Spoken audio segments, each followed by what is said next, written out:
মিথ্যা মামলা, মানে অ্যাটলিস্ট পুলিশবাদী হয়ে মিথ্যা মামলায় কাউকে ভোগানো উচিত না। বাংলাদেশের নাগরিক হিসেবে এটা অত্যন্ত অভিশপ্ত একটা ব্যাপার আমার জন্য।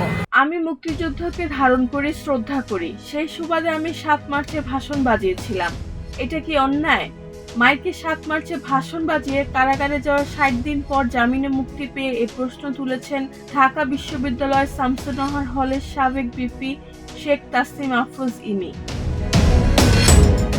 7 মে বিকাল 3টার দিকে গাজীপুরের কাশিমপুর কেন্দ্রীয় কারাগারের মূল ফটক দিয়ে পায়ে হেঁটে বের হন তিনি। এ সময় জেল গেটে তাকে নিতে উপস্থিত ছিলেন তার বাবা, মা ও শ্বশুর শাশুড়ি।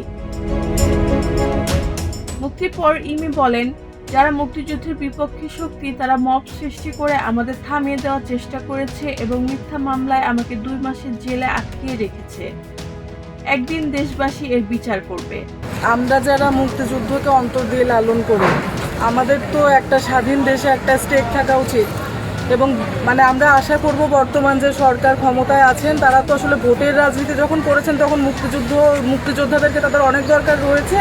তো আমাদের মুক্তিযুদ্ধের যার যে অবদান, আমরা বঙ্গবন্ধুর ভাষণকে যেরকম আমরা ওন করব, জিয়াউর রহমানের যে স্বাধীনতার ঘোষণা সেটাকেও তো আমাদের সেভাবে ওন করতে হবে। এই বিভাজনের কারণে, এই মানে ঘোষণা নিয়ে বা এই যে মুক্তিযুদ্ধের ইতিহাস নিয়ে যে বিভাজন, এই দুই দলের এই বিভাজনের কারণে আজকে আমার দেশ একটা থার্ড ওয়ার্ল্ড কান্ট্রি।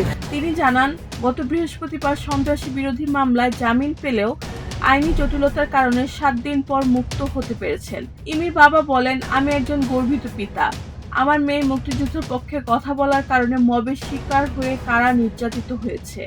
আমি মনে করি আমি গর্বিত পিতা। আমার মেয়ে একটা ছেলের উপরে আল্লাহ বাঁচিয়েছে আর আমার মেয়ে বাঁচিয়েছে, এবং এই স্বাধীনতাকে ধারণ করে আমি যেমন সচক্ষে স্বাধীনতা দেখেছি, সেই 25শে মার্চের কালো রাত দেখেছি। মানুষকে, এই নিরীহ বাঙালিদেরকে কীভাবে অতর্কিতভাবে হামলা করে মানুষ লক্ষ লক্ষ মানুষকে হত্যা করা হয়েছে।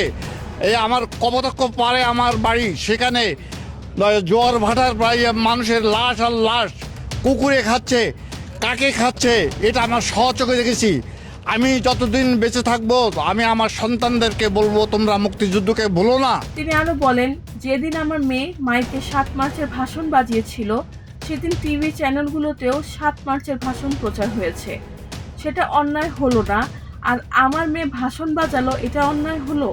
এটা জাতির কাছে আমার প্রশ্ন। তিনি বলেন, আমার মেয়ে সঠিক করেছে না ভুল করেছে সেই বিচার আমি জনগণের কাছে ছেড়ে দিলাম। রেহানা বেগম, প্রজন্ম 24।